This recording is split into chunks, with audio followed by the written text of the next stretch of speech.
Welcome to Bigfoot and the Bunny.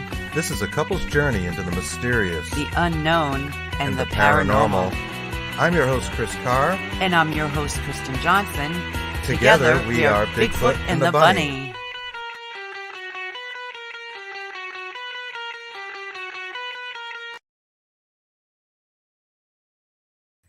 Right on. We are Bigfoot and the Bunny. Hope you guys are doing great. Happy Saturday, and I'm Kristen Johnson, and happy Saturday. Chris Carr. I am Chris Carr, yes. Some people would say, anyways.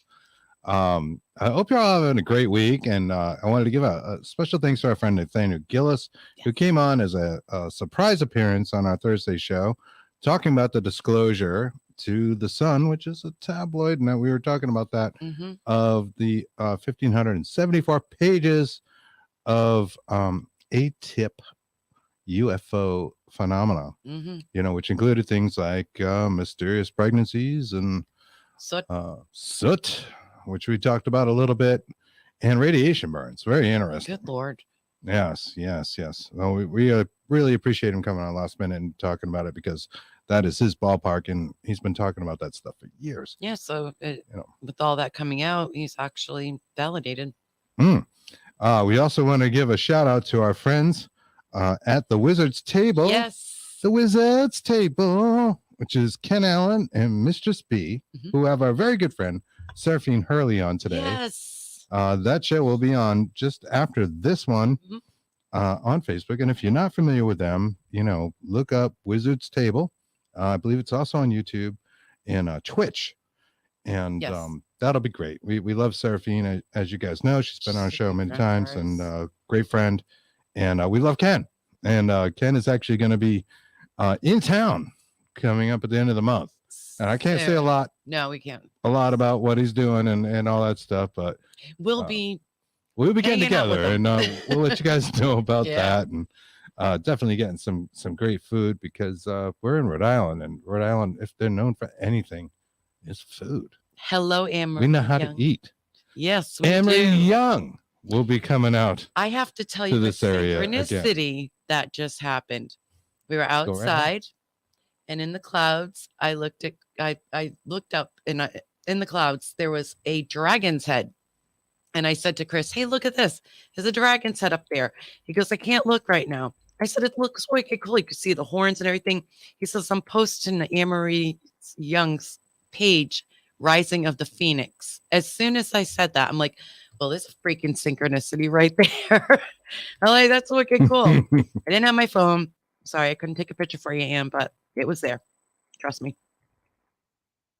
Also, I wanted to mention something about a couple articles that came through our various social media feeds this week. One from MSN about meteors and apparently the Space Force. Yep. The Space Force. And I love the Netflix one. That is love so the funny. Netflix comedy about it. However, the real one has been recording meteors coming down to Earth for thousands, logging them and keeping track. And one of them, I guess, a few years ago, if you haven't heard the story, it didn't seem to get a lot of press. Came from outside of our solar system and dispersed into the ocean, basically. It burned up, but it did leave debris. And this brings about the theories about panspermia. I think there was more than one. So, right. Of course, over time there were. Panspermia is a kind of funny word there. Pans and sperm. Oh my God. Oh my God. Every show. But what this really means is like things like outside of our solar system may have been what created life on Earth. That's what that theory is about. Apparently mushrooms and fungus can travel through space. Yep. Pretty much bacteria without trouble. In fact, the ISS has a mold problem. Right, which is very fascinating, right? They have an actual mold problem. Like being in space does not affect these creatures, and we may all be derived from mushrooms. Of which kind? I wonder. I don't know. I don't know. Message of Seraphine Early. No, I am not tripping over any gnomes. We have a running joke between her and I. So Gnomes, you say? Yeah, well, the little man in the house. Do you mean like fairies, like the fae? Yeah, sure. We do. Yeah, sure. It's elementals. We have a little man running around the house. No Yeah, lie. Yeah, blaming the little man. Hey, he's been here. I said this last year. So he's been here for a while. Oh, okay. All right. But panspermia may be the reason why we are here. There's lots of legends about how humans came to be. There's still a sort of missing link between the monkey man and the intelligent, or supposedly intelligent creatures that we are. If we were really intelligent, I wouldn't have to put the Ukrainian flag in that corner. Sure. But that's a whole nother story. Don't even get me started. Right. Well, our hearts still go out to those people. Yes. And we support them fully. However, that said, we have an amazing show for you. And we're really jacked today and psyched about doing this because a good friend of ours. He's a great friend of ours. And this is really through doing these shows, which is the beauty of this kind of work that we're doing. Like we make the coolest friends, and we really do. We're so our grateful. guest is certainly one of them. Her name is Gail Hayssen, and she will discuss her work with shamans, miraculous healings, remote viewing, dreams that helped solve mysteries, and she will talk about what it was like to be a test subject for the scientific research in the field of metaphysics. Gail has had paranormal experiences since she was a teenager. She attended Woodstock. Come on. The original one here, not the 90s one, guys. Yeah. In 1969, appears in the Woodstock documentary and is featured in a recent book, 50 Years of Peace and Music. Today, in the research community, Gail is known as a telepath, psychic, remote viewer, someone who accurately sees distant or future events.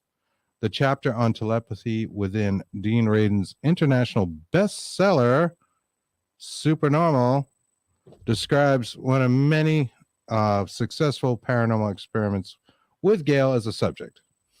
She's been on our show before.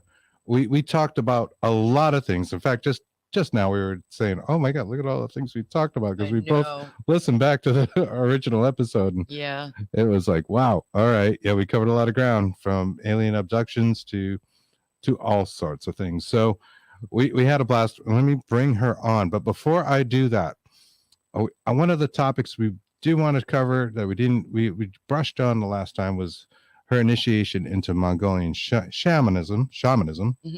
Jeez. Yeah, really, Chris? I'm going to say that the wrong way. Shamanism. Don't squeeze the shaman. Oh, do I need? Don't. I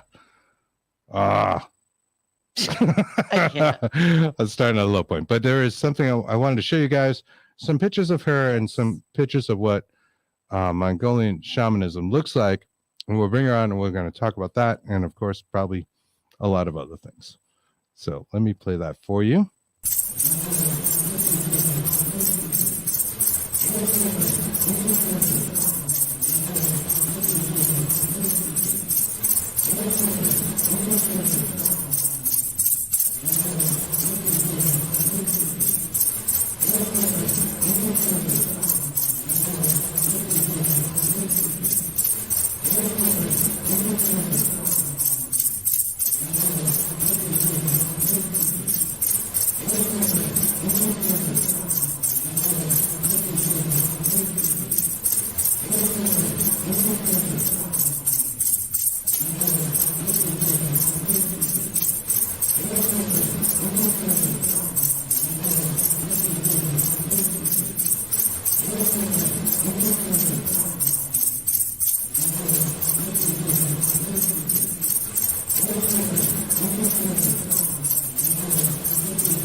Welcome, Gail.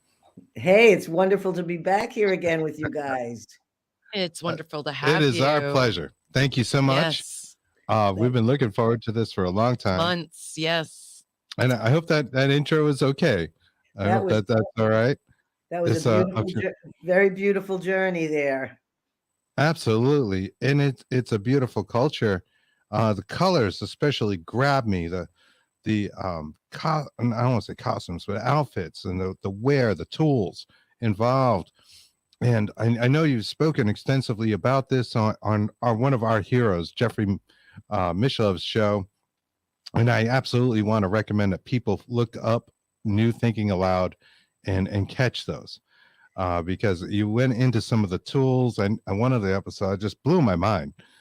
Showing the different objects and stuff. And I would like, if it's possible, to talk about what it was like to get initiated into that then with the Mongolians and that culture and what brought that about. And well, let's see. The last time we spoke, we talked about what the actual initiation experience was, which had happened here at our home. So if your listeners want to, if they want to re-listen to that, they can hear the actual things that occurred during the ceremony.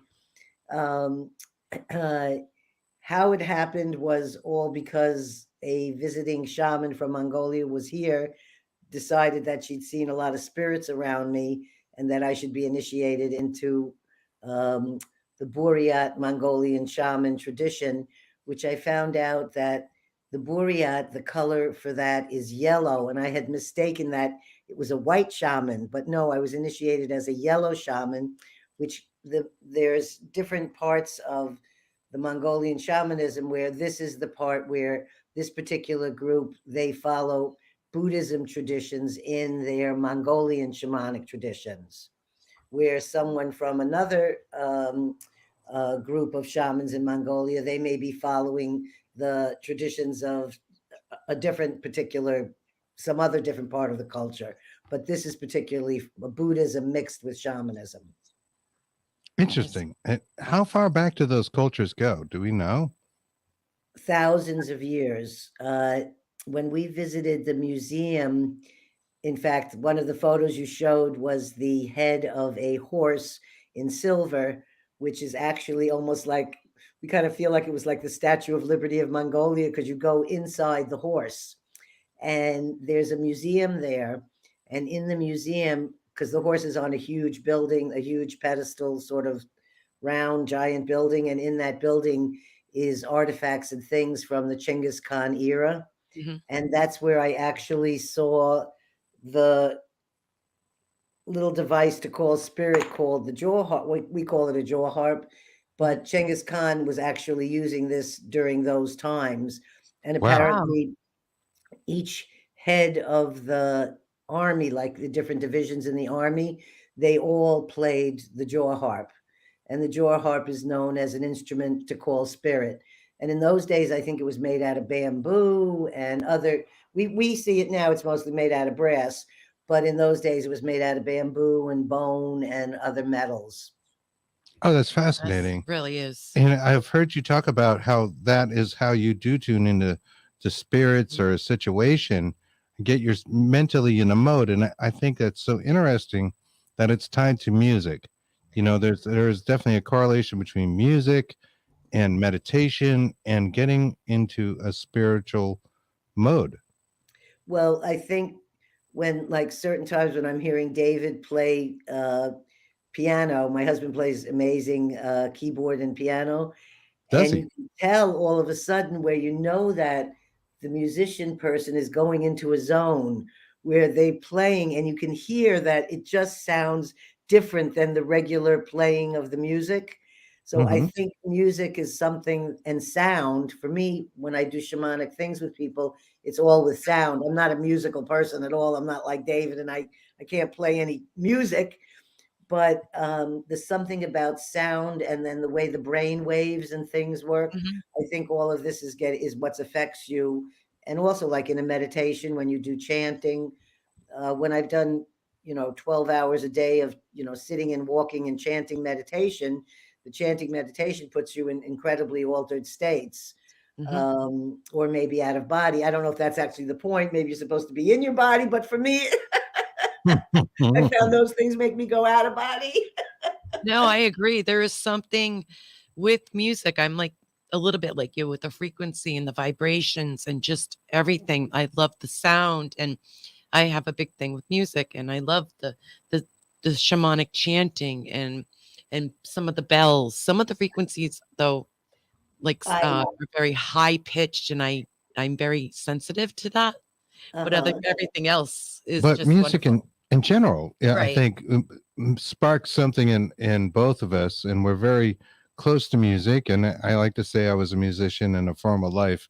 I still play to some degree, You are. but I don't play like I used to. And I know what it's like Chick Corea used to describe music as playing like children, and you get into an improvisational jam and you just like go. And of course he was this amazing keyboardist who could play anything, but he wasn't thinking about it anymore, right? And science tells us that like dopamine and other chemicals are actually released in the brain when we listen to music. So if you're enjoying that music, it does take you to another level, and I think most people can relate to that. It's funny that you're saying this, because I was going to bring down, I have a shaman area in my bedroom that's like in what we call in the old days in a house called the dormer part, where it kind of extends out of your house, and you always have the peak like this on it. So in that area in my room, just shaped sort of temple-like, that's where I hang all my drums and have all my shamanic tools. And I was going to bring down my bells and a couple of other sound things to show you on the show. And then I said, oh, I don't know what we're really going to talk about.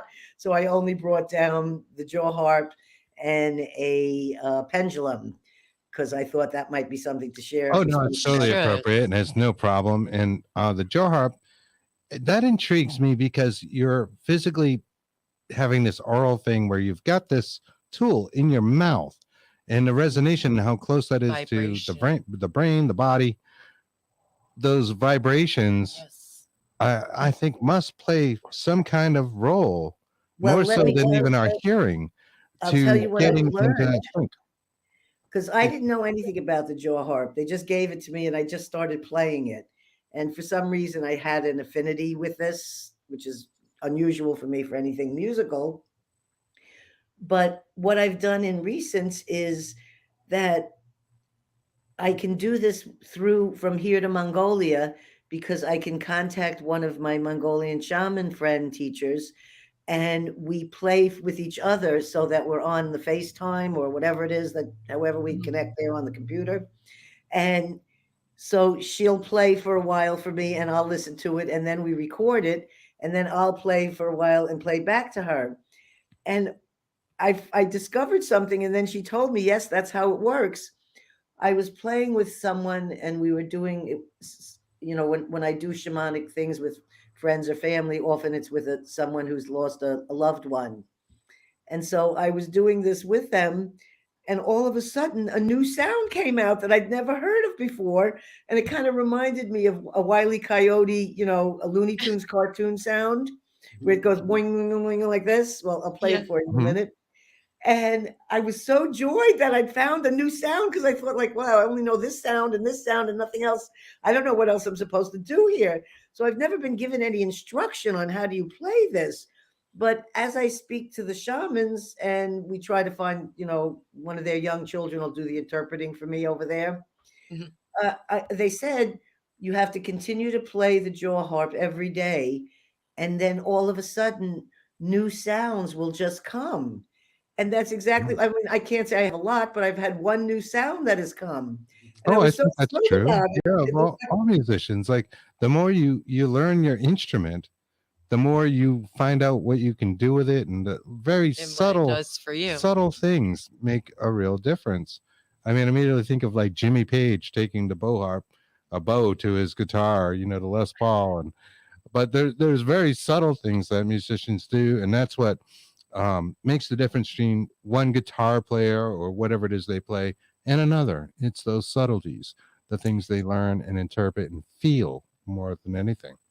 Well, I feel blessed, thrilled, honored, whatever, that since I don't have any particular instruction, that I could actually contact one of these shamans in Mongolia and say, this is what it sounds like that I'm playing now. Can you tell me, And that's when I've learned that there was a few things it's not just about calling the spirit, it's the way you use your tongue when you're using it. It's the way you breathe when you're using it. And those are the things that make those different sounds come. And then when you lose yourself into what I call the zone place, and the more breath that you have, or the longer that you can go with these things, which comes with the more practice that you do, the more interesting sounds and things that I hear in this. So I think it's going to be just a continual learning process for me. And I'm just going to continue following the sound. I do something now that I didn't do before, which is when I'm doing the jaw harp and the person is sitting there who's, say the name of their loved one is Rod. Whatever the name is of the loved one is, I start to speak it through the jaw harp. So this is my own new little thing that I've added in my little shamanic work. Mm-hmm. And it seems to connect us very well to the spirit of that person. And that's when I kind of hear one or two lines of a message. And that's when I give it Wow. to the person. Good Lord. Well, it's I not love like that. Just gonna deep put that out there. I think things, that's you know so what I mean? It's just a few words. But there's something about saying their name through it. And I'm going to ask the shamans next. They've never told me to do anything like that. So I don't know that anybody does that. But for me, the Gail shaman, she's trying that out. Well, And it's working, right. obviously. And it makes me think of things like automatic writing, or Sure. working with a pendulum or something like that, where it's coming from you, subconscious. Your subconscious is connected, and it's just coming through you. So I have you're to utilizing say, that as a tool and using a name and putting Spirit. it through. automatic writing. I have a piece right here, one page, if I could grab, if you'd want me to read it to you, of someone who did automatic Sure. writing. It's I think it's right there on the left, Dave. It's Sharon's poem. It's no, on the say on the side there. Do you see to the left there? Is there a poem there? Monet's Bridge. Yes. It's called Monet's Bridge. And what it is my dearest friend Sharon passed away during COVID. And she lived in the town of Woodstock, and it was actually her babysitting money she paid me that I was able to buy my tickets to go to Woodstock with. So Oh, that's wow. how long our wow. friendship is. And also it's a very deep friendship. And we've always been, connected to each other spiritually. And I had promised I would be there for her children, who are adult children, when she passed. And I wasn't able to because COVID then restricted you. In fact, her children, I had to encourage her daughter to be there and just stand at a distance so that she did not miss the opportunity of her mother being buried at the cemetery in Woodstock and have that completion. Even though it was only 3 people there, you needed to be there for this. And she went. And after they did the burial, she went back home and she went to sleep, and she had what she thought was a dream, but she couldn't really know. But she got up in the middle of the night, and I was the person she contacted about this, so I could let her know, yes, what really happened is called automatic writing, and there are books about this, and you can find out about it online, I told her. She said, all of a sudden I got up and I took a pen and I started to write these words down. And she said, I don't write like this. This is not me. I can't even know where this came from. I said to her, it came from your mother. And she said, it that's what it feels like. Like my mother was coming through and writing these words.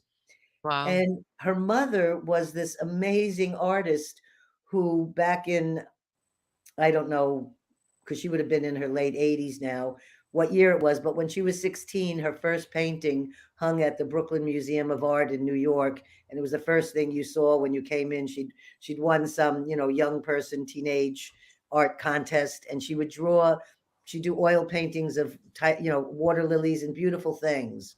So this is a woman who always lived with art, and art was, she was a businesswoman who worked in New York City in the fashion design and designed, accessory boxes and packaging and that kind of thing. Well, I'm going to just read this because not only it's very short, not only is it amazingly beautiful, but when you think about what she wrote, you know that this was automatic writing. It was a And it was connection to from the other spirit. side. And it's called Monet's Bridge. A life is fragile, beautiful and perfect, alone, together, in a pond of water lilies. A masterpiece, the finest work of art, each life painted on a canvas of love. It's a short-lived gift. Explore all of your colors, for like Monet's bridge, we will cross to the other side. My paint has been set, preserved in your memories. Our time together so special. Please remember it all. Look for the water lilies. That is where I will be, peaceful, afloat, eternally yours. Wow. Wow. It's her mom. That's I love that. I beautiful. think it's beautifully written. I'm sorry it brings tears to my eyes to read it because it's a true from the other side piece of what it's like there being transmitted through, a 40-year-old daughter who's, raising her child without her mom now to be grandma there. And it seemed like I don't think you could get a more beautiful message to be sent through you in the middle of the night than something that, and as poetic as that. Right. At the crux of that, she's saying she's part of nature. Yes. And that's beautiful. Mm-hmm. Yeah, Anyhow. with you now, I'm just part of the nature, part of everything that is your reality, really. Mm-hmm. So there's a lot of these wonderful things that are happening because of people like you guys with all the different podcasts. And now I've joined your podcast world and I'm meeting all these amazing people and getting to share things like this with listeners that it may just touch upon or hit some wonderful thing for them to feel some kind of healing or some sort of information about something in their life because people are sharing their stories, without this internet thing has become an amazing way of sharing what's going on in each other's lives. It is the best part of the internet. Yes. That people can share stories, that they can share experiences and things that are going on. There's a dark side to it all. Evil, with but good comes bad. But right. at its heart, and things like what you do and what we try to do there is a certain beauty to it. And if it affects one person, changes their life in some way because they hear those words and it resonates within them, and then that's it. It's worth the full price of admission right there. Absolutely. Exactly. So what I wanted to do, since we just talked about this sort of emotional thing, is I wanted to just play for your audience the jaw harp just for a minute, just for you to hear the sound. And I also wanted to play my new sound for it that you'll hear, which I say is sort of the Wile E. Coyote sound. So I'm going to see if I can do that one first. And I'm just going to close my eyes. And if you want to close your eyes or whichever, however you feel. That's my new sound.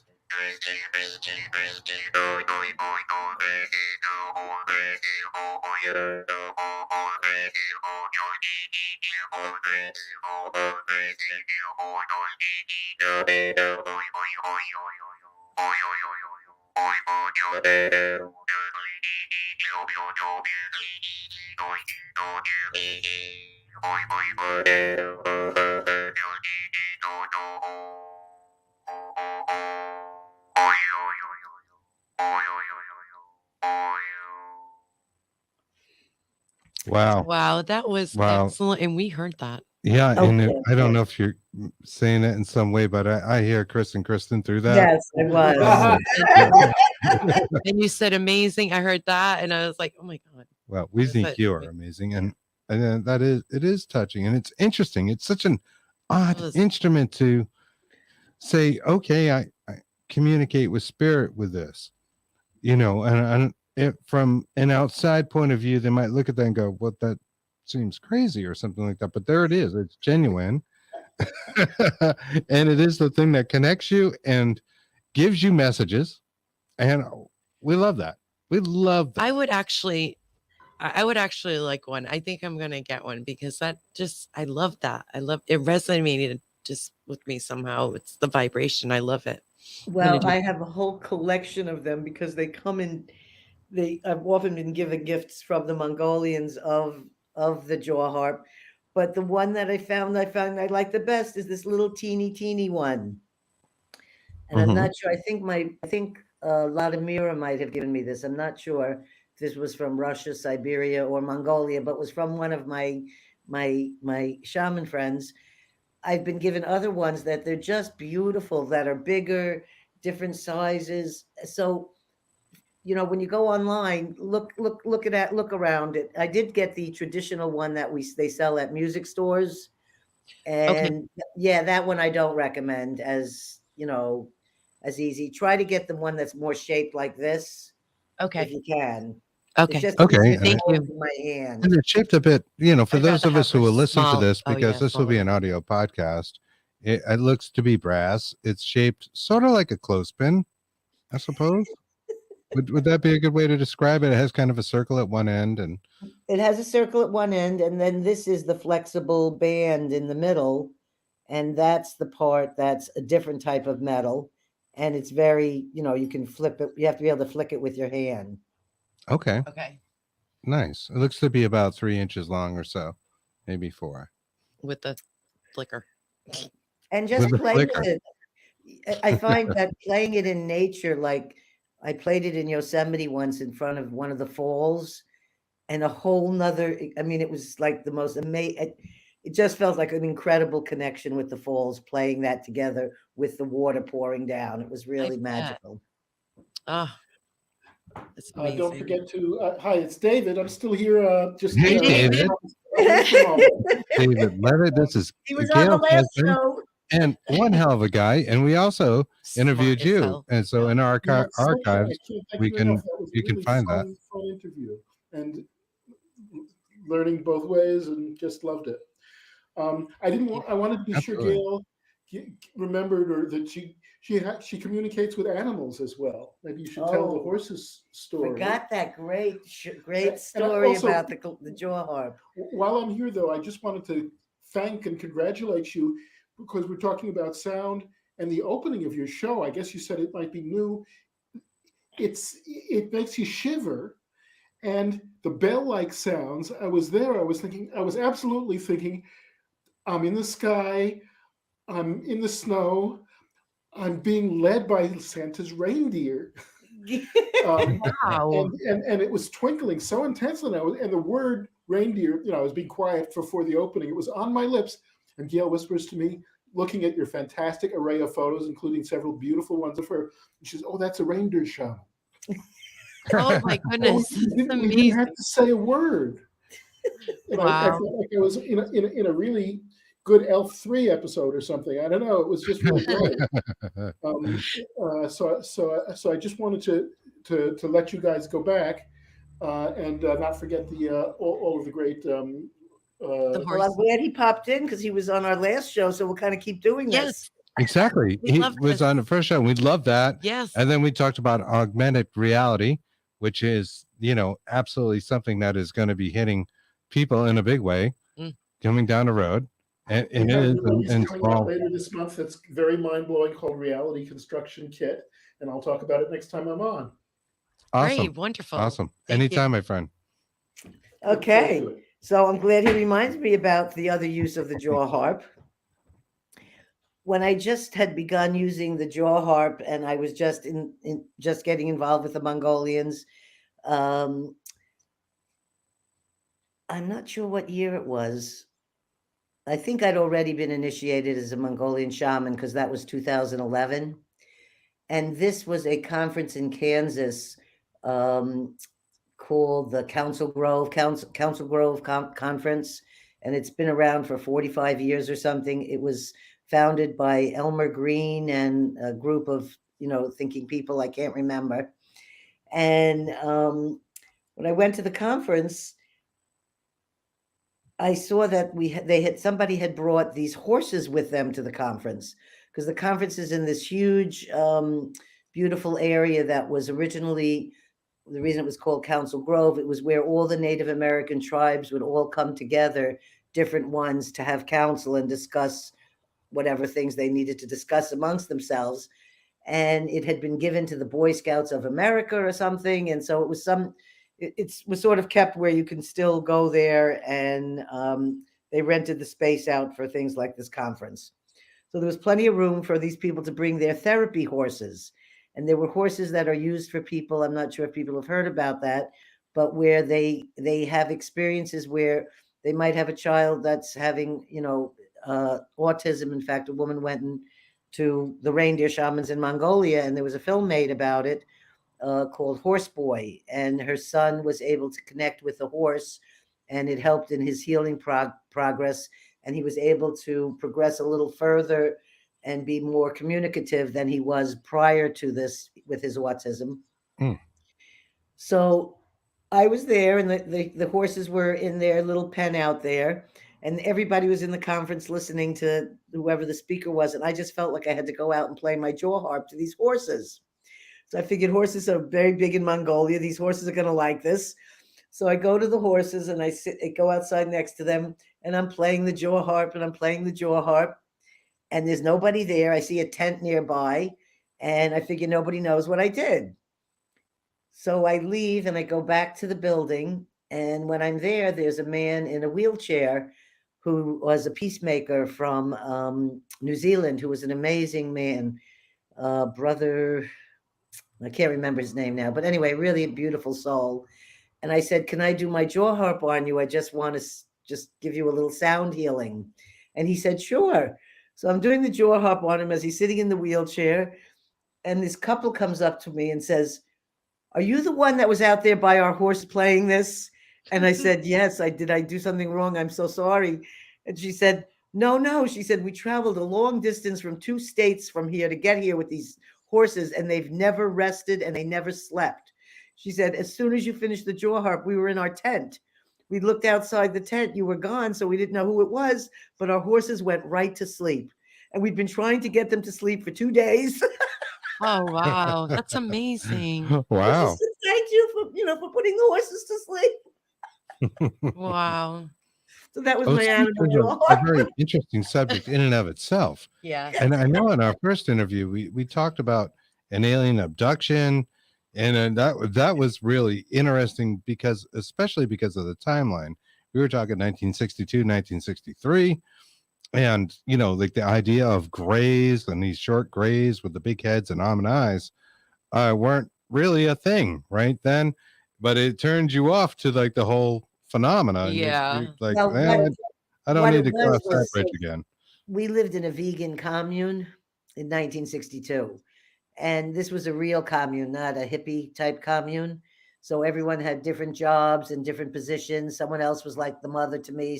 My parents were worker bees. Everybody had their position there.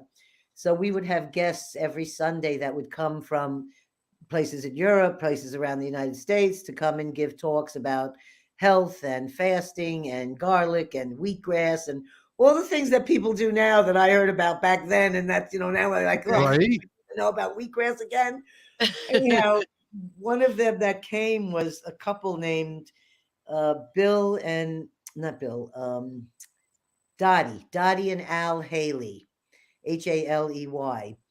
And it was something I never forgot because they lived in California, I think also, or I'm not sure exactly where it was, but they came to our event, but we also went and my parents became friends with them. So we went to their house and visited with them. And he showed me as a 7-year-old photos of the ship that he'd gone away in, big colorful 8x10 color glossies of a flying saucer like device, and telling me stories about whether he was crazy or not. I don't know. I just remember that there was no other person I ever met who told me stories about going off with a ship and going to see aliens and coming back and waiting to go off with them again. So that was how I got my first exposure.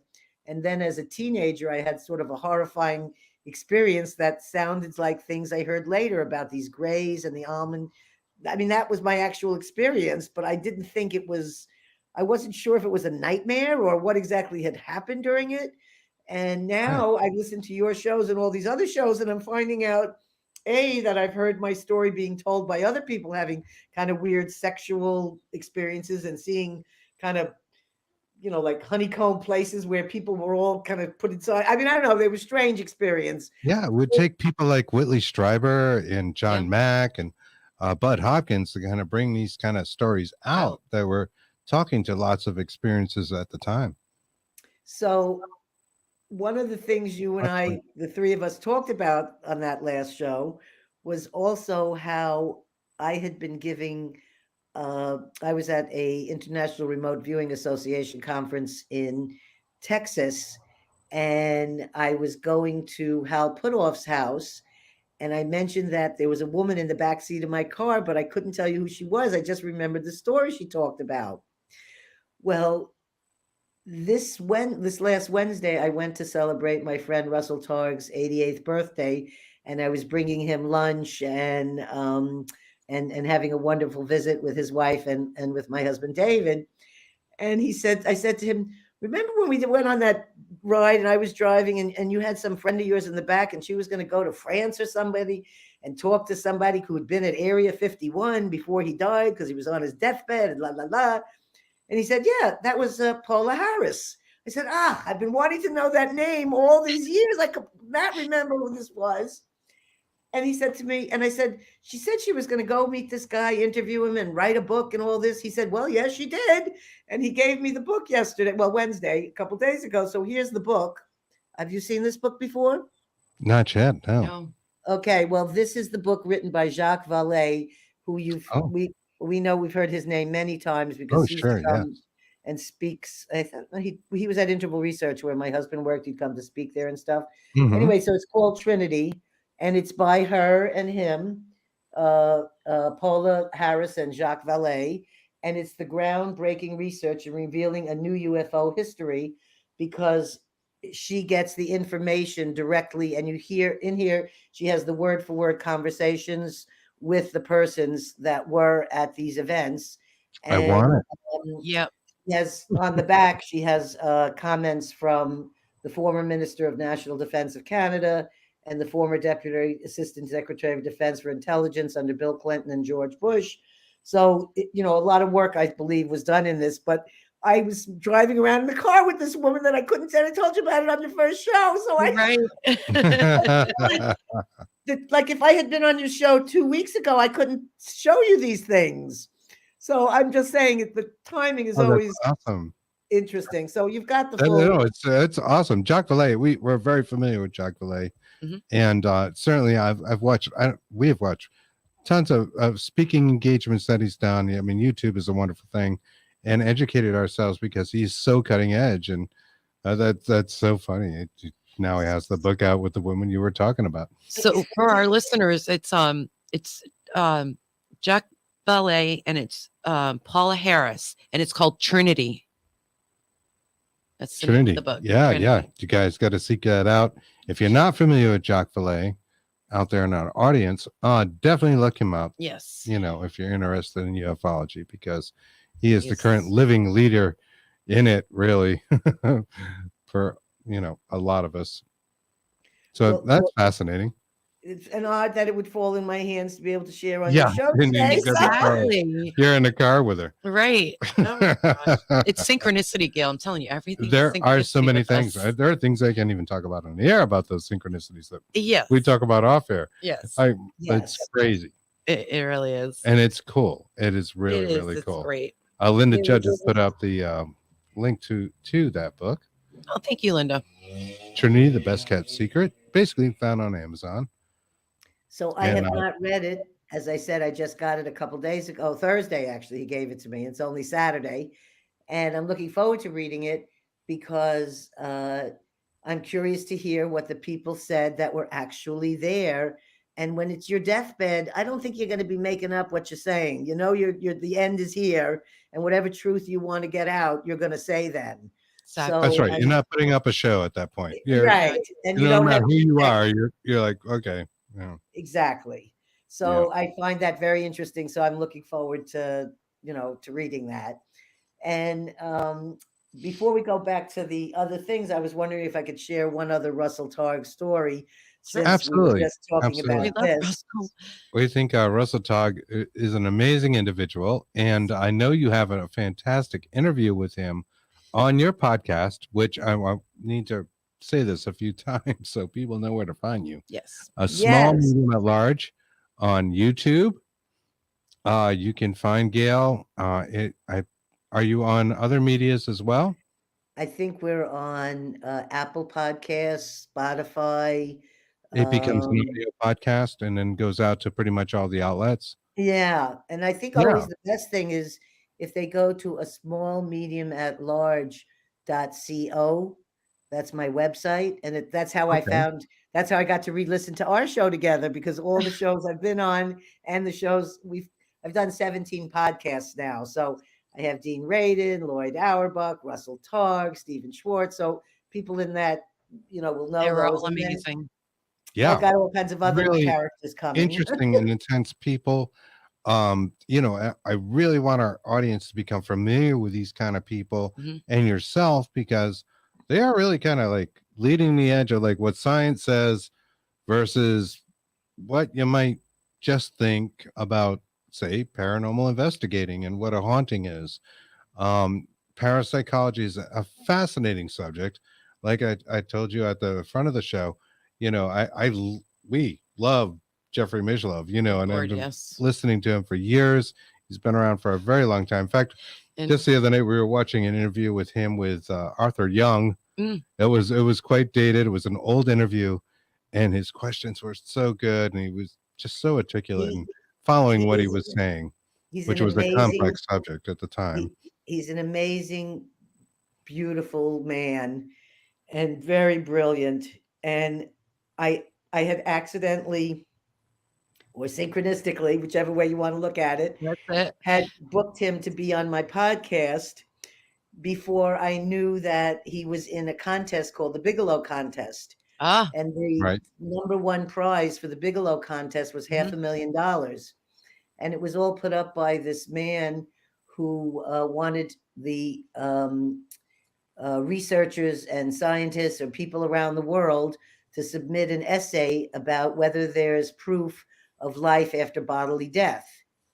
And so all these different people submitted the essays. I think it got limited down to maybe 160. I can't remember. I don't know for sure. But Jeffrey Mishlove won the first prize. And it was the day before our scheduled podcast show. So we got to release it for the first time ever for everybody to hear that he had won this prize. And I was so thrilled because, first of all, it's his life's work and he deserved a life's work achievement award. And so I couldn't think of anyone more fabulous and deserving of this. Oh, we agree. Yes, we agree. And then, so people know, that's the Bob Bigelow of Bigelow Aerospace. Right. Had Skinwalker equipment Ranch on ISS. Yes. Owned Skinwalker Ranch, bought it in the 90s when it was considered just a haunted place. And I know he sold it since, but he owned it for the majority of the time that Skinwalker Ranch is known. Yep. And a very fascinating character in and of himself. Yes. To even have this award. So he's brilliant. you know, Yeah. Well, I had another podcast interview also that won. Nick Cook, who writes aerospace. He wrote for journals and things, and now he's writing about consciousness. So Dean Radin had sent him to me to talk about shamanism. So we met, and then he told me, yes, and he sent me his essay, and he mentions about a California shaman, which is me. He said, in his essay. So I got to be mentioned in the little Bigelow essay. I was so thrilled, and he won a prize. So when he was flying from England to Las Vegas, it was Jeffrey's 75th birthday, the day he received the check. So this was also a very happy moment. And I told him, I said, you must meet my friend Nick Cook, and the two of you get together. So they did a show. And so everything it's a little pond ripple thing. It's very sweet. On itself. It really does. It is so amazing how that works out. So the one thing I wanted to add was I feel like I'm on part 2 after I listened to our show, which was really almost we do a too. year ago. I think when I was on, it's as close to a year. Yes, almost. Because I think it was July or something. I'm not sure. Right. We've gone through a lot, and you built your podcast. It's out there. It's getting a lot of views, and you have really interesting guests, like Russell Targ. And actually, let me share the screen because I've got it right here. I want people. We have 800 subscribers now since September, so that was like a big thrill. Just amazing. Absolutely. So, last time on your show, I talked about this particular device and how. Oh, great! There they go. Oh, there they can see. And Ellie Molina we had Ellie, and I think you were on. She was on your show like the next week, and you had some brilliant points with her, and I was like, I wish I had said that. It was so cool. Lloyd Arbach and you can see we've watched a lot of these. Yes. I'm so glad. Lloyd Arbach, all of them. We have coming on, and but amazing people. Jeffrey, Dean Radin, professor at the Institute of Noetic Science, IONS, that we mentioned earlier. Some of these are probably been played twice, and that's why it shows that. It's because I watched them entirely. And we also have Bigfoot and the Bunny that we watch it on. So we're on Dark Horse Paranormal. That's right. We have different accounts on YouTube and stuff, but we've been following you for quite a while. And we really want our audience to go and check you out at Small Medium at Large. YouTube gives the worst links. I don't know why they can't go YouTube/Small Medium at Large. We have the same problem. We have a page on there, Dark Horse Paranormal Productions, and it is like 300 characters that nobody could ever remember. It's like code breaking. We need the Wind Talkers to come and figure that one out. Well, that's so nice of you to put that up like that. I'm just learning. It's just a learning process. And we started off, I would have never been able to do the podcast if I didn't start with Michelle Freed from LITM Media, because I never thought I would do a podcast. What am I going to do doing a podcast? And she kept saying, no, you're a natural. You're going to be good at this. And so without her encouragement, I really would have not gotten that far. So I'm really grateful for her helping to launch me to do something I never imagined. Why should I be doing? And now that I'm doing it, I love it so much. And she kept saying, just do 2 shows a month. And that's all I'm doing. That's the right amount for me. I'm not expanding to more shows. I'm very happy. And then I'm occasionally on someone's show if they happen to call me. But what happened is my family decided to take over for me, so that since I have really nothing to sell in a business or anything, it was really great for my family to jump in. And she's so busy with all the shows and things she's doing. I'm sure she was happy for me to be set free. Well, that's great. And we love Michelle too. Yeah. She is our mutual contact and how we actually met. So we're grateful for that. Yes, so absolutely. We're grateful for that too. And she's been a great impetus to our own show, with providing wonderful guests and it's nice making us just feel like, all right, we got to up this a little bit from maybe where we were. Right. we do remote viewing mentorship sessions and things of that nature that are wonderful, you know. Right. So She has a lot to offer besides those other things. Mhm. And so what happens is now my son does the production. My daughter does the posting. I mean, it took, many people to replace what she was doing, but, and then my husband does all the description writing and the titles so that they have commas and correct spelling. And I figure I do the job of getting the person doing the interview. And we've got it down to where we all do it together in one day, passing the next thing to each other.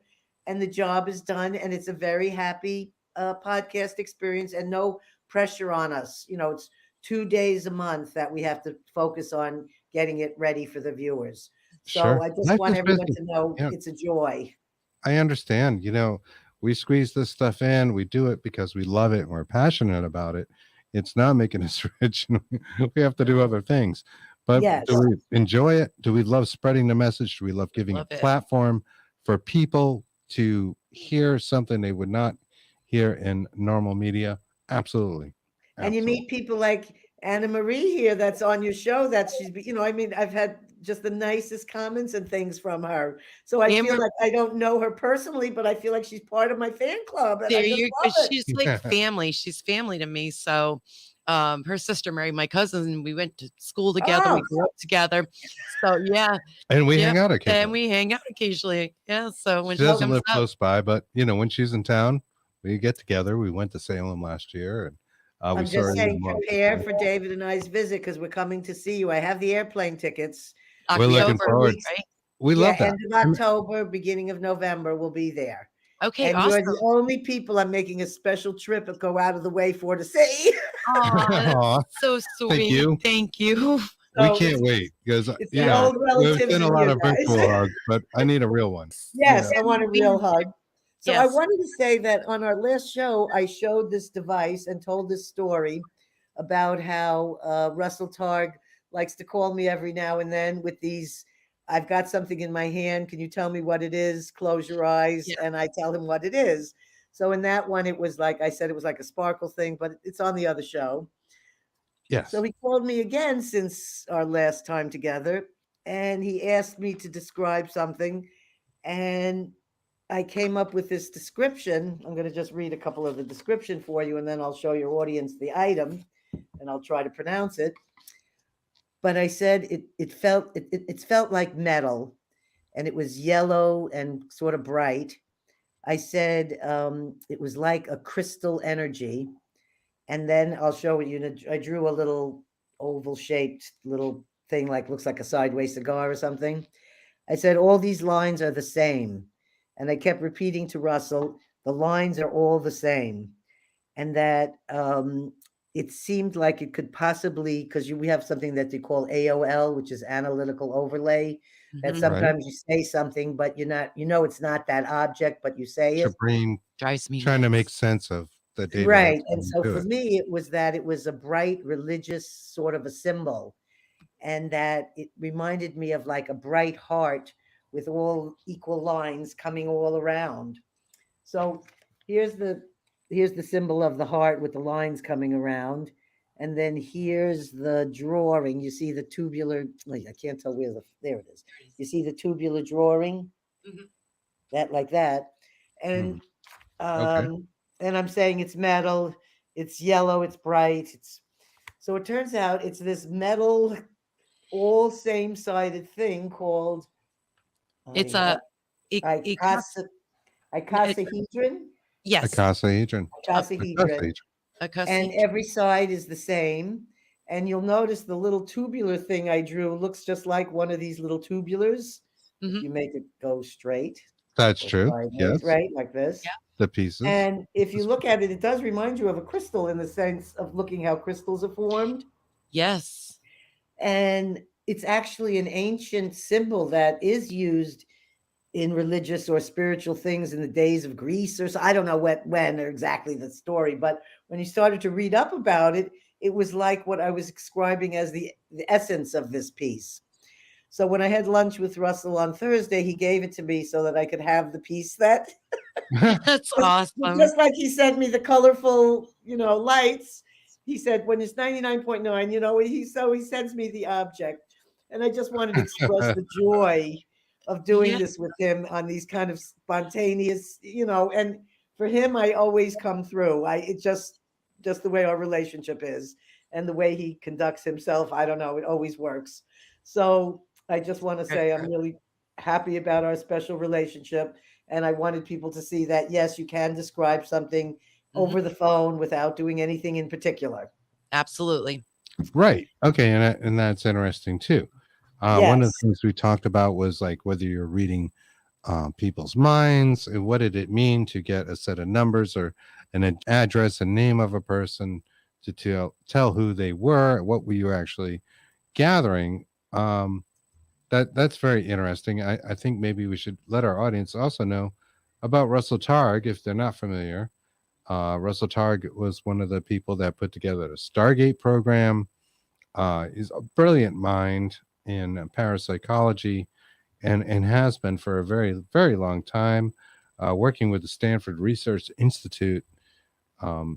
He's accomplished a lot of amazing things. Yes. You have an interview with him on a Small Medium at Large podcast if you want to learn more. But Third Eye Spies was his documentary that came out a few years ago.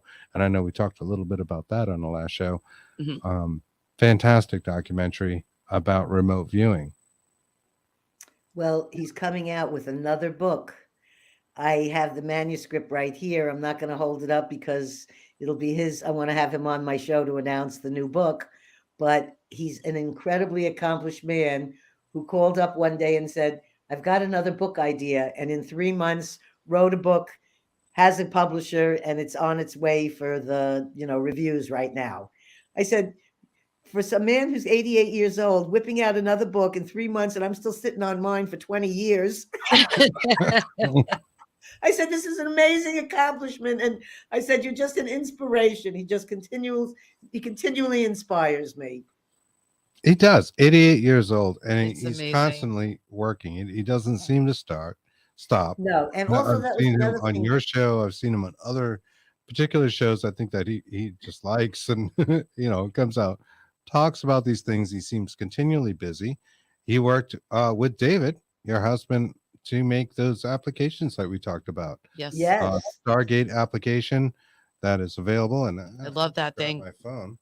I'm doing great with that thing. I know we plugged these last time, but they are really good applications. and ESP trainer. people should know about them. The Right. ESP ESP trainer was the first one, which is this, and it kind of looks like Simon.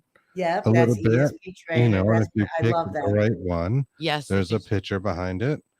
Also, I made the rounded edges on the squares for that. did you really? Wow. I didn't make them. I just said I like rounded, not squares. Well, the So opinion it matters, changed. for sure. And Stargate, which is also on here, if I can find it. Here it is, Stargate ESP. Oh, I got a little pop up with it. These And are that free gives them- applications. Yeah. By the That way, gives guys. them more of a real remote viewing experience because there's the photo targets, just like you do in a remote viewing. That's with right. You're four trying to find selections. what the photo means. You're asked if there are questions. Is there water? I'm going to say water. Are there mountains? It asks.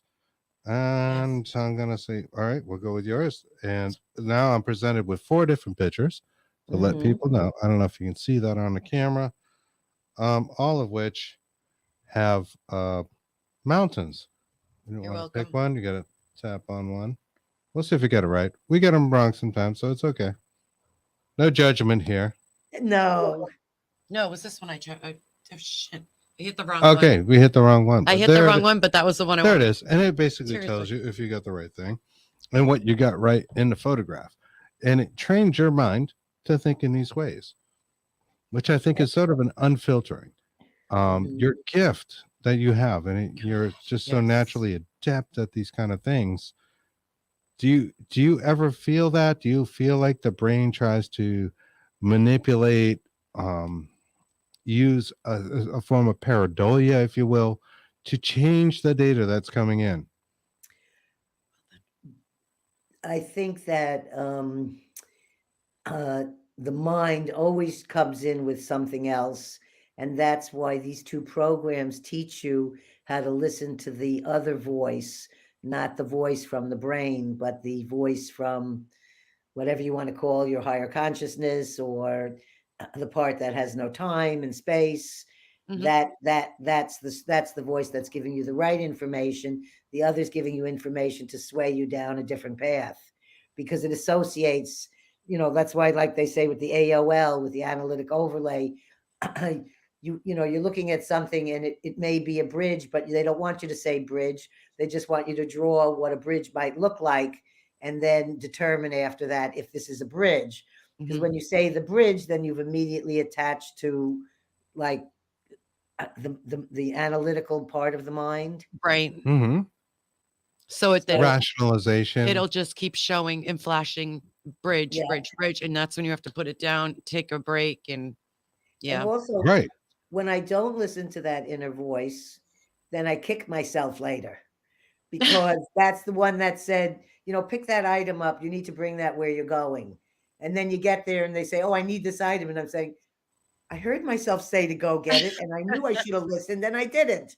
I kept saying, why would they want that? You know what I mean? Right. So that's when, when you have to, I always make note when I've made my errors, so that I remind myself, oh, you should have listened to that other voice, not to the one that said, why would they want this? Right. Absolutely. Just a couple of comments from our audience. Our conversation is so interesting that I'm sorry I have not delved into all the questions that have been out there. I do apologize. Amory Young, again, she says, we're all going to be ghost sisters scaring the crap out of each other. You sent me the meme the other day, and you go, oh, okay, underneath it, I got it. Yeah. That was great.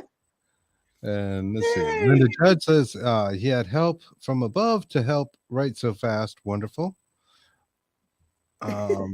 We have a t-shirt. Part of me has no time and space that I'm trying to catch up. Sorry, guys. I know these are out of space and time from when we were talking about these subjects. Oh, I like that. Sandy t-shirt. Griffin says, shucks, I missed a lot. So we'll definitely catch up on hi, replay. Sandy. Hi, Chris, Kristen, and Gail. Hey, Sandy. How's it going? Thank you so much for joining us. My computer melted down again. So, yeah, guys. Yeah. Sometimes you're just going to close it. Let it go. Yep. Give me a minute or 5 minutes or whatever. It's a mind of its freaking own. Spinning back around to the So shamanistic experience, if we could. Was another synchronicity, and I feel kind of funny, but telling your audience, after I do a show, I never listen to it, because I don't know, I don't want to hear the sound of my voice. I criticize myself. I do all these other things, so I never listen afterwards.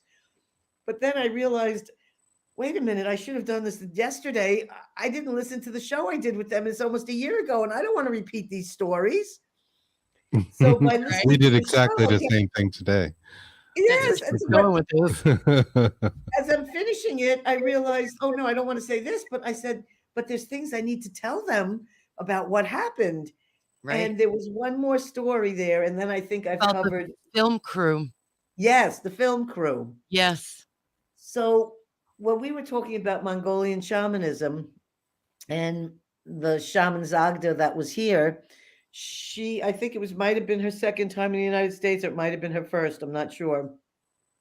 But she came back to my house after the actual shamanic initiation. She'd already gone to Chicago or did whatever, and then was back in the Bay Area before she was leaving back home to Mongolia.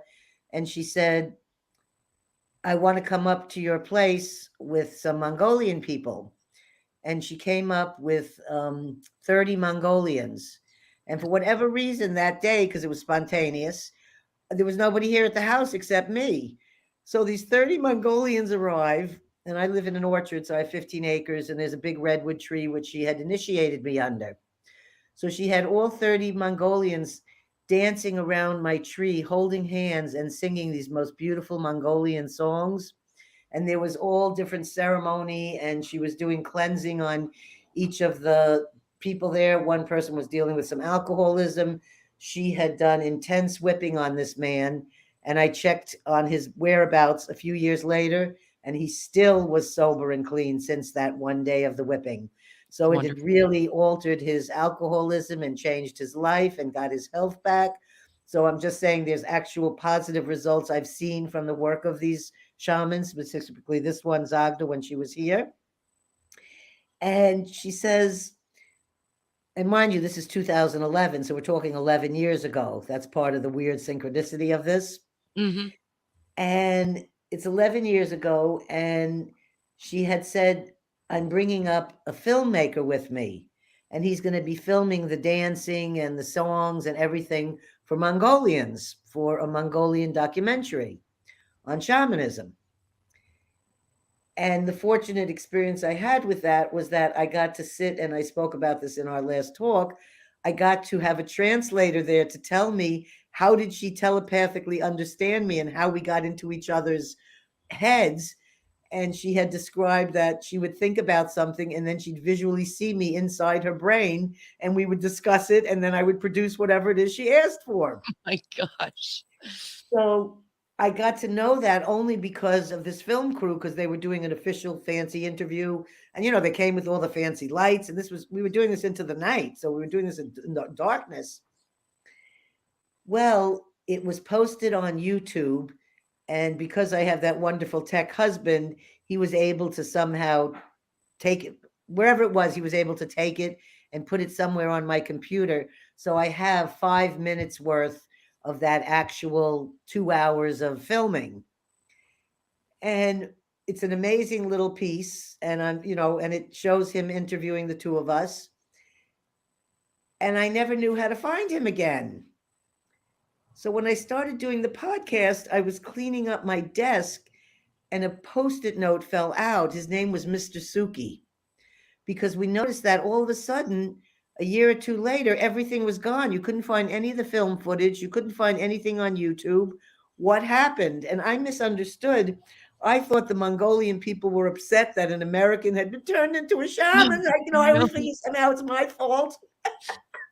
And that they made him take the piece down. So that was my own idea of all those years. When I see the Post-it note, I said, I'm just going to call the number. I know it's been, 10 or 11 years, but maybe he's still there. I call the number, and this is a year ago. I call the number, and it's Mr. Suki. And I say to him, do you still have that footage? Because I would love to see what happened and why it was removed from the, being on the air. And he said, no, it wasn't it was something to do with the school, because he was a student at the University of San Francisco, UCSF. And there was something about in the program that he was not allowed to post that work that way or something like that. He was able to do whatever he wants with it, but during the school thing, there was something about the school in it. So he said, well, I don't know where it is, but I have it somewhere. I said, well, if you find it, I'd love to have that, because I don't have that kind of footage. A year goes by, and 2 days ago, I was on another interview with Jeffrey Mishlove on the New Thinking Aloud. Yes. And before I set everything up, I unplug everything. And the second that I plugged my house phone back in, it rang. And this is just on Wednesday, a couple days ago. And it's Mr. Suki. Come And on. he says, it took me over a year, but I found the film footage. I left it at a friend's house and I found it. And he said, and I want to bring up Mongolian shamans to meet you. There's one that's living here in the Bay Area, and there's one visiting from Mongolia. And we want to come up and do ceremony and film and talk and be with you on April 24th.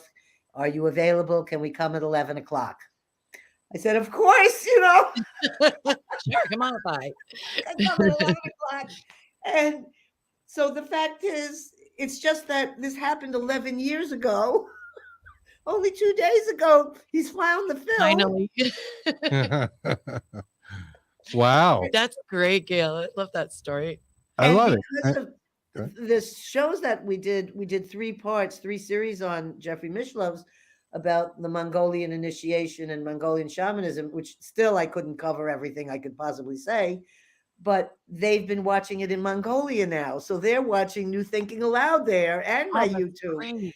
So I'm feeling good about like expanding our horizons here. Yeah, that's Absolutely. wonderful. Absolutely. We watched every single one of them about how you got initiated, and you had all the different things like the jaw harp and the bell, and you had your the gear on. I don't know, what did you call it? What's the name of it? Oh, it was this. It's the pendulum. No, you had the initiation, the hat, Oh, clothes. with the eagle feathers. Yeah. Yeah. Yes, it was absolutely beautiful. If anybody wants to see that, it's on Jeffrey Mishlove and New Thinking Aloud. And Gail's, you're on part 3, right? Coming out with this part No, 3. that we finished four of all them, I think. 3. Now I've moved into my With the live experiences show, too. with the Yeah. Huichol Indians in the mountains of Mexico. Okay. Right, which is a very Yeah. interesting story in and of itself. Yes. Right. And In I fact, do this recommend is our a- listeners go check that out. This is a Um, Huichol bag, a little miniature Huichol Oh, bag. that's nice. They are Yeah. very reclusive. Just Yes. getting out to those mountains and those areas where they live, as lack of a better term, as a white person like coming out of America, is not necessarily recommended, right? I mean, you just don't just No. go strolling in there. Well, you Right. can't. You're not allowed to. You have to have permission from the The elder. governor of the Huichol people Yeah. to go there. It's a process, and it wasn't necessarily a safe process. No, it's anything. When I look, I'm going to be 67 next month. I'm so lucky to be alive. I mean, Lord. if my children did any of the kinds of things that I've been done through my life, I'd be sitting here terrified, worrying Sure. will I ever see them again, But And so our listeners know this isn't Mongolia. This is within Mexico. Yes. this is And way up in the 10,000 feet in the Sierra Madre Up in the Occidental mountains Mountain Range. of Mexico. Do not go Yes, there. yes. Unless you are invited. Yes, and even then you want a little bit of protection from bandits and certain things. Yes. Yes. Oh yeah, Comments out in the audience here. Mongolia, your life has been blessed with so much adventure. Love Yes. your shares. oh. Sandy Griffin asks, Miss Eisen, have you ever been heard of the Mongolian band, the HU? Not only have I heard them, but they played near here and I wasn't able to go, and I really wished I could have seen them live. But they are, if you guys haven't heard them, they really combine shamanism sound and sound of modern. I mean, it's an amazing young, old, whatever kind of music. It's incredible music. It's fabulous, that band. In fact, I told my Mongolian friends about it when they hit the United States, and some of them had not heard about them in Mongolia yet, and they Wow. are incredible. Great question, Sandy. Thank you so much for that. Thank you, Sandy Griffin. Can you tell us a little bit about just the Mongolian culture and what it was like to be working with them? I know we talked about being initiated, but what it was like living up there a little bit before we go. Well, my relationship with the Mongolian people feels more like family than it would have been, say, the first time that, if we were talking about the first time I met them. So now I feel like a deep, close involvement where they're my family friends. They're not just like friends.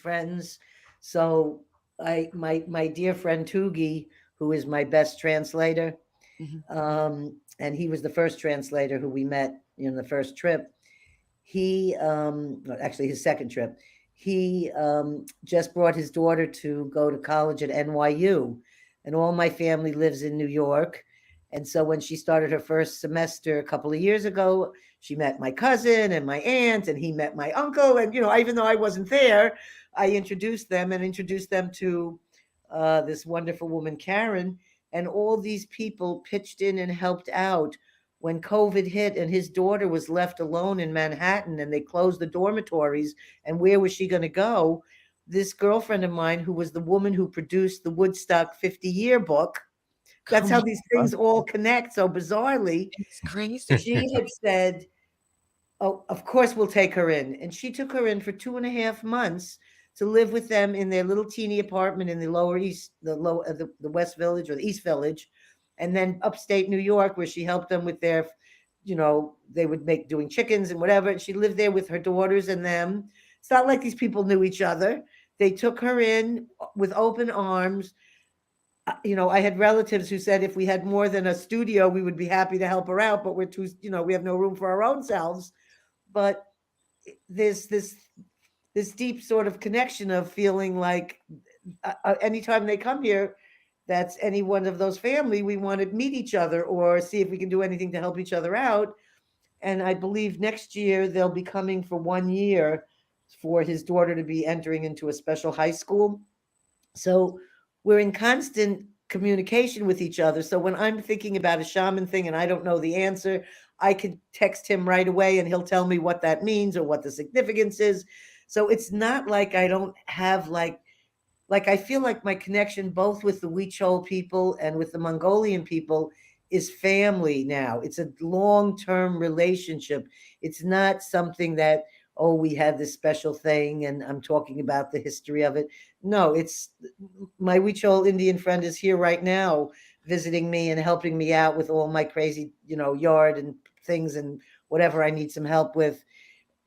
My Mongolian friends are there for me. I've been trying to get my own yurt from Mongolia sent here, but the same thing happened with shipping containers there where they had no access to them. And so they have not been able to ship the yurt here for me.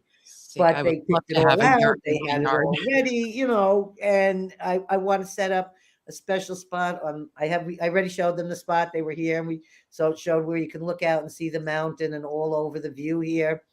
And that I wanted to be there for whenever Mongolians want to come, that they would have a place to do ceremony if they're visiting or they're in the Bay Area and some shaman comes, there'll be a place if they ever want to use to come. And I would fill it up with all the amazing Mongolian things they've given me over the years of beautiful items. They're a very caring, I don't know. My relationship with them is very deep and very caring and very loving. Like when I was there and I was sick, they couldn't do enough to help me when I was sick because I drank too much vodka, Right.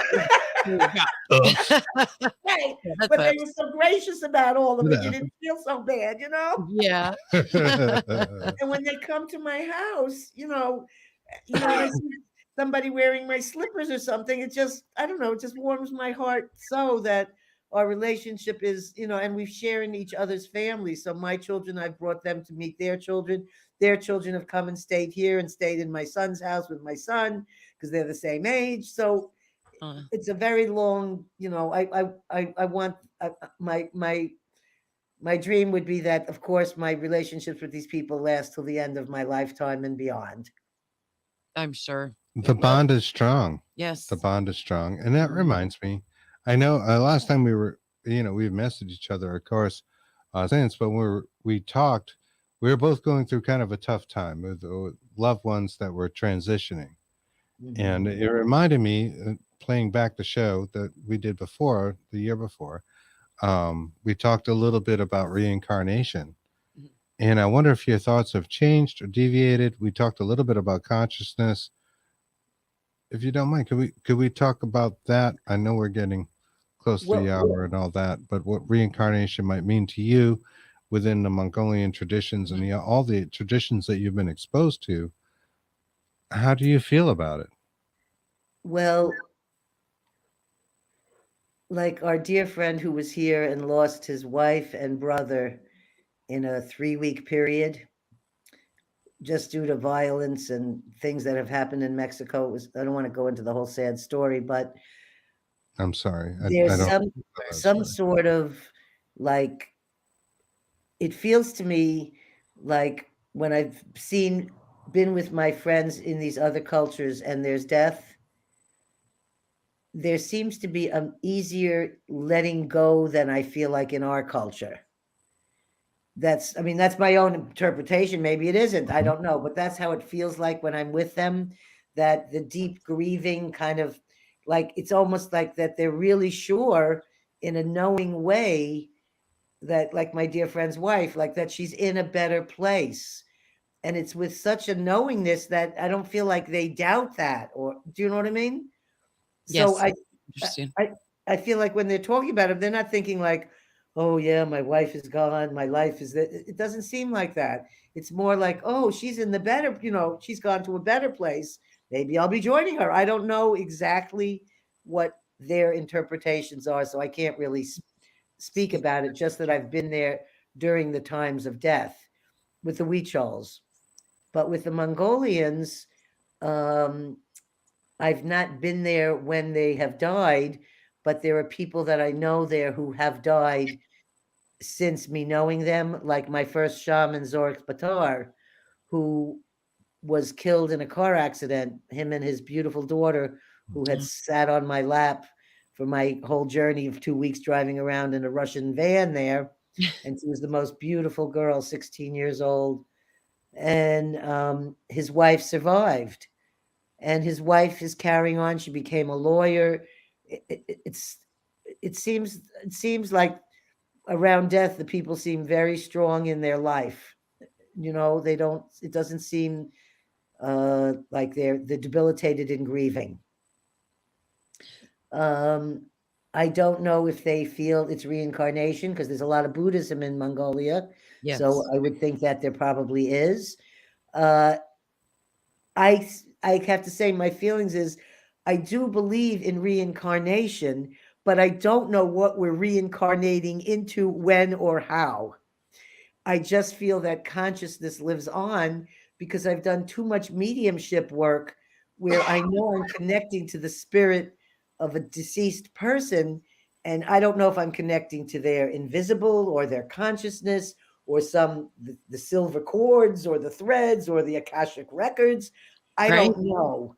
I just know that I'm not connecting to some fake imaginary thing, And we agree. Right. Yeah. Also, it seems like when you meet children and other people in life, like sometimes you can just feel like you'll see a kid, they may be 8 years old or 10 years old, and say, that's a very old soul. That child seems to have information and wisdom beyond the years of somebody who's 10 years old. Things like this, when you hear stories, of course, in Buddhism, they tell you all the stories. They know it's their bowl from a lifetime before, so they know that they're reincarnated into this particular monk because they recognize the objects. I don't know. To me, sometimes it feels like when I have a psychic connection, like that's really deep with a complete stranger, like this guy, Tom, that I spoke about in different sessions, about somebody I never knew before comes to me as a contractor, and yet I know all these things about the guy and all these things about his life. And anytime something's happening to him, I'm feeling it. Wow. When I have things like that, it's hard for me not to think, did I know him in another lifetime? Or where did all that information just come? Or so same things like when they say, oh, you meet someone and there's the spark and you know that you're going to be with that person, or you see them in a crowd in a party or a room and there's some kind of that makes you come together. And it doesn't necessarily mean a sexual thing. It can just be meaning you just really feel like a close something. Right. Sure. I don't know. Absolutely. That's So I'm not dead yet. So We don't have the full story. right. Oh yeah. We wonder, when we talk to a disembodied spirit, what it's like. Is it really that person? Is it their consciousness shifting, taking time to come back? And certainly we go forward into some other life. There's so many stories, so many little hypotheses for different variations on that subject, coming back as some other creature or something like that, taking a rest and being a cat for a lifetime or something like that. You wonder, like, all right, what is it? All we can find out is that there definitely is something beyond the physical body. There is a consciousness that does live on. Yes. Beyond the meat bags, the vessels, we like to say, and on a bad day we're a meat bag, on a good day we're a vessel. All of that. So we appreciate your insights, having thank you. Such a good good look at that and having those experiences.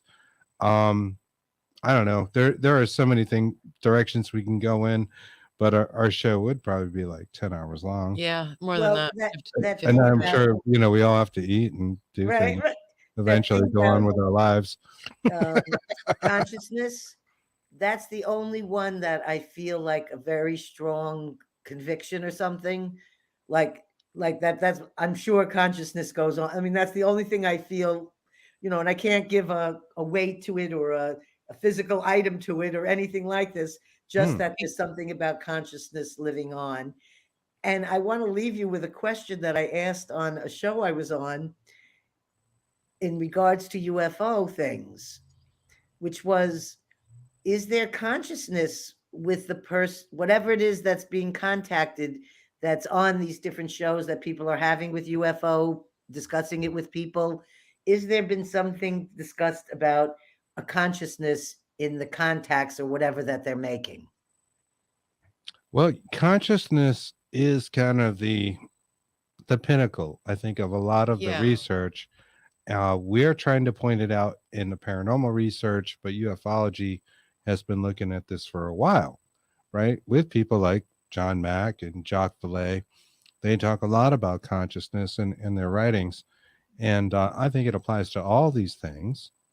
It applies to different cultures. We also think that there were cultures and civilizations that existed way before the ones that we know of now. And like slowly the evidence trickles in. We drips and drabs. Okay, Göbekli Tepe is older than the hunter-gatherer civilizations.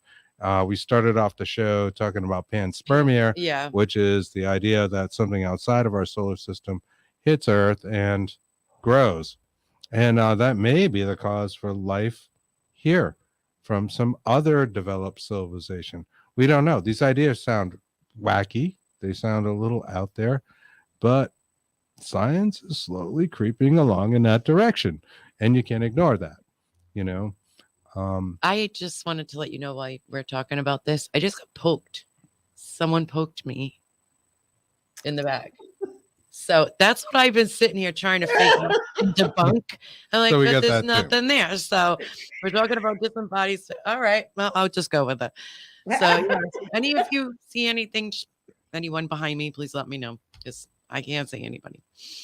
Anne-Marie Young says, absolutely wonderful show and beautiful people. Thank you.